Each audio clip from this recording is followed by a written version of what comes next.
Creo que debes de sentirte muy orgulloso por esta respuesta que nos da el titular de la Unidad de Inteligencia Financiera. Si me permites, vamos a ver y escuchar parte de este diálogo para que tú me des tu opinión, para que me des la opinión acerca de lo que dice Santiago Nieto, a quien primero le había preguntado, oiga, don Santiago, usted salió a aclarar que no estaban investigando directamente a Miguel Ángel Osorio Chong, pero yo le quiero preguntar si están investigando a Ernesto Cordero. Palabras más, palabras menos. Aquí va lo que le pregunté, lo que me respondió, y ya lo platicamos, Julio Cerroa. Adelante. Yo le pregunto, ¿hay una investigación sobre Ernesto Cordero, el que fuera senador muy cercano y cuasi candidato del PAN a la presidencia de México? A ver, del tema de la Secretaría de Gobernación, tenemos un par de investigaciones abiertas en curso. Una tiene que ver precisamente con García Luna. O sea, García Luna constituyó una empresa en 2005 en Panamá, en 2011 empieza a operar en México durante el sexenio de Calderón y después, durante el sexenio de Peña Nieto, gana 2.600 millones de pesos y 77 millones de dólares provenientes de gobernación. Por supuesto que esa parte está en sujeta de investigación, así como nos han presentado una denuncia también relacionada con el Fonden, por ejemplo. Ahora, de ahí a que haya algo en particular sobre el senador Osorio Chong, no, y por eso lo aclaré. Respecto a la administración de Felipe Calderón, nos hemos enfocado a García Luna, Cárdenas Palomino, Ramón Pequeño, y son las tres primeras denuncias que hemos ya formulado ante la Fiscalía General de la República, que se ha hecho el congelamiento de cuentas y que hemos dado incluso la información a las autoridades norteamericanas. Tenemos todavía pendiente revisión de algunos otros elementos posibles de corrupción. ¿Está entre los que se van a revisar? No quisiera dar nombres en este momento, pero... Lo pregunto por esto. Sí. En una investigación en conjunto que hemos hecho con el periodista independiente Julio Cerroa, encontramos que Ernesto Cordero forma parte del grupo fundador de una empresa que tiene desarrollos inmobiliarios en Huatulco, Oaxaca. Y cuando sale el nombre de Ernesto Cordero como presunto receptor de los sobornos por los votos presuntamente comprados de la reforma energética, la empresa borra la información misteriosamente de Ernesto Cordero, una información que tenemos pública y que nosotros tenemos copia cuando sí estaba en ese directorio Ernesto Cordero. Por eso se lo pregunto. Yo no quiero comprometerlo, ni mucho menos, porque no es la intención de Sin Censura ni de su servidor Vicente Serrano, pero bajo esos términos yo quería presentárselos y decírselos abiertamente. Muy bien. No tenía los datos que acabas ahorita de mencionar, Vicente, no lo tenía, digamos, en el radar, ni lo de la empresa en Huatulco, pero evidentemente si nos pasan la información, yo tengo una instrucción del presidente muy clara, y la instrucción del presidente es: no vamos a permitir, no vamos a hacer tapaderas de nadie, así me dijo textualmente. Entonces, si hay elementos, por supuesto que nosotros procederíamos. Mi querido Julio Cerroa, te escucho.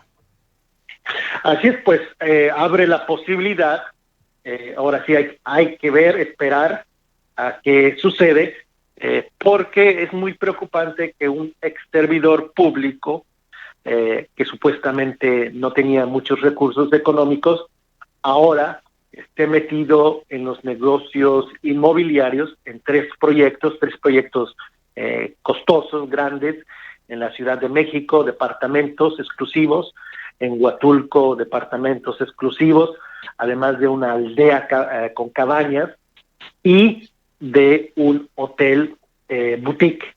Además, todavía mucho más preocupante, que esta empresa de la cual Cordero es parte, tiene intereses en el sector energético, con una inversión que calculan ellos de $250 millones en Salina Cruz, y de dónde sale dinero y por qué lo borraron de la empresa, porque ellos lo anunciaban ahí como parte del equipo a Cordero, y también hay que recordar que a César Nava, expresidente del PAN, exfuncionario en el gobierno calderonista. Dos políticos del PAN metidos en negocios energéticos y Cordero en negocios inmobiliarios en tres grandes proyectos. A lo mejor tiene una esposa rica, millonaria, no lo sé, como en el caso de Romero Hicks, fue la excusa que Él era millonario no por su trabajo, sino por la esposa. Tal vez es la situación. Lo ignoro. Vamos a esperar y ojalá haya noticias buenas de que se investigue y que se aclare. Pues mi querido Julio, ese es el compromiso de Sin Censura. No podíamos quedarnos al margen después de que tú presentas esta investigación y teniendo a Santiago Nieto frente a frente. Yo creo, y mira que acaba de mandar un mensaje Meme Yamel, quien junto a Gunter Castillo logran concretar este encuentro con Santiago Nieto, y suscribo. Deberíamos de sentirnos muy orgullosos, y entre ellos, pues obviamente tú, sentirnos muy orgullosos de que abra la puerta Santiago Nieto para recibir la información que dice que no tenía en el radar, pero que habla de un funcionario comprometido para investigar incluso lo que exponemos los periodistas, no solamente lo que investiguen por su cuenta, ¿no? Así es. Hay que esperar. Yo sería de los que no echara las campanas al vuelo todavía y esperar que haya una investigación real y que se vaya al fondo del asunto. En este caso, que yo lo encuentro problemático repito, Ernesto Cordero, hasta donde yo sé, no es una persona de recursos económicos. Ha sido político, funcionario muy gris, muy mediocre, senador, acusado de recibir sobornos, y ahora sabemos que está metido en negocios inmobiliarios, en negocios con Pemex, en Salina Cruz, Oaxaca, 2 proyectos en Oaxaca, el del sector energético en Salina Cruz y en Huatulco. Sería interesante que también qué dice Ernesto Cordero, algún periodista tradicional ya le preguntó sobre estos señalamientos, ya tuvieron la molestia de revisar esta información y preguntarle a este ex servidor público, o lo van a consentir como se hacía en la época de Calderón. Hay que recordar que Calderón le metió también muchísimo dinero a los medios y les dio muchísimo dinero a los periodistas, y es por eso que muchas veces no mencionan este tipo de información, no porque no sea importante, sino que porque fueron parte de la prensa que estaba al servicio del presidente en turno. Yo quiero dejar la víbora chillando y voy a decir esto, Julio.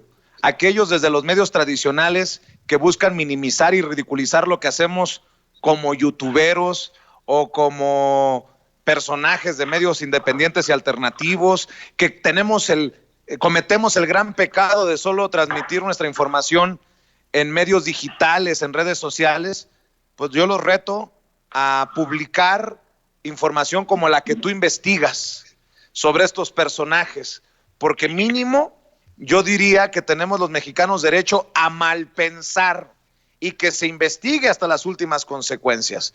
Mientras no tengan la autoridad moral esa en los medios tradicionales, que mejor se callen, porque así, pues con hechos, que hablen con hechos, mi querido Julio. Así es, y repito, la independencia, los reporteros, los ciudadanos independientes como tú, como yo, podemos publicar, informar lo que se nos antoje. Por ejemplo, hoy en La Voz de Julio, en el canal de YouTube, hago un video o publico un video donde yo pido la renuncia de Alfonso Romo y suplico que Víctor Toledo se quede. En la época de Peña Nieto, de Calderón, los que eran chayoteros apoyaban con todo al gobierno y no tenían el valor de criticar en nada al gobierno en turno.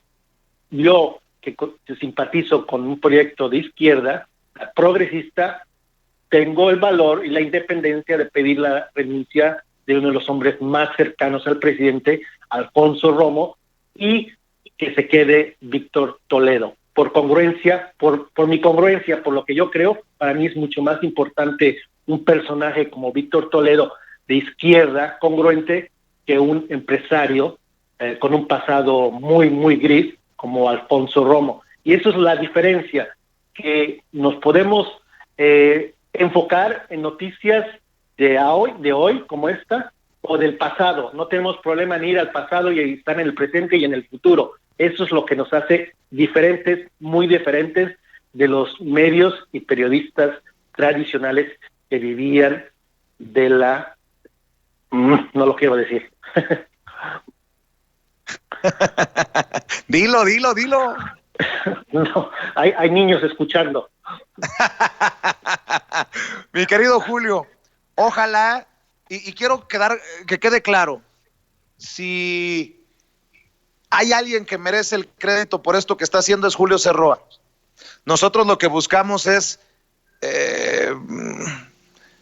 exponenciar, si me permiten la expresión, hacer más visto con la audiencia el trabajo de Julio Cerroa. Y me da mucho gusto que tu canal siga creciendo.